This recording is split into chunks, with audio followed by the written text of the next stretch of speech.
सीधा रुख करेंगे भोपाल की तरफ। तो भोपाल से हमारे संवाददाता प्रिंस गुप्ता हमारे साथ जुड़ चुके हैं। जी प्रिंस, आज क्या क्या खबरें सुर्खियों में रहने वाली हैं? जी, काफी खबरें हैं जो आज सुर्खियों में हैं और सबसे पहली और बड़ी खबर की अगर हम बात करें तो वो मुख्यमंत्री डॉक्टर मोहन यादव से जुड़ी हुई है। डॉक्टर मोहन यादव आज मुंबई में है और वहां पर उद्योगपतियों के साथ 1-to-1 चर्चा कर रहे हैं और खासतौर से इस चर्चा का उद्देश्य है मध्य प्रदेश में अधिक से अधिक निवेश को करना।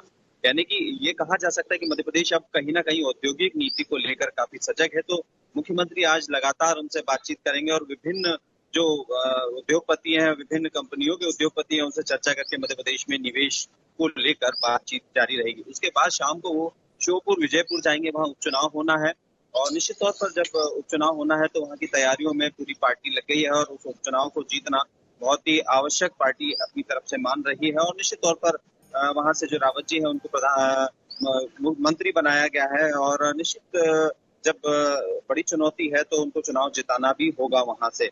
उसके बाद अगली खबर की ओर चलते हैं तो वो ग्वालियर भी जाएंगे। ग्वालियर में भी कार्यकर्ताओं से मिलेंगे और शाम के जो कार्यक्रम है उनमें सम्मिलित होंगे। उसके बाद देर रात भोपाल लौट आएंगे। अगली खबर की ओर मैं आपको ले चलूं तो सबसे बड़ी खबर है जो अमरवाड़ा छिंदवाड़ा से आ रही है और आज वहां काउंटिंग चल रही है और शुरुआती रुझान की अगर हम बात करें तो 4400 से अधिक वोटों से कांग्रेस प्रत्याशी आगे चल रहा था। इसी बीच जो डिप्टी सीएम है मध्य प्रदेश के राजेंद्र शुक्ला, उनका बयान आया कि अमरवाड़ा में वो भारतीय जनता पार्टी को भारी विजय मिलेगी और निश्चित तौर पर इस बात को लेकर वो आशान्वित हैं क्योंकि पिछले चुनावों में कड़ी शिकस्त लोकसभा चुनावों में खासतौर से भारतीय जनता पार्टी ने कांग्रेस को दी थी और जो एक सीट उनके पाले में थी उसको जीती थी, जो कि कहीं ना कहीं कमलनाथ की परंपरागत सीट मानी जाती है।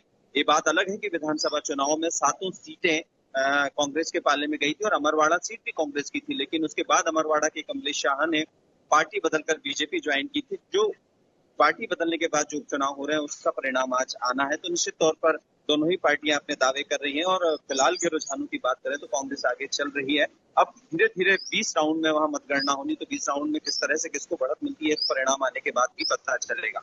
उसके बाद अगली खबर की ओर भोपाल में मैं आपको ले चलता हूँ।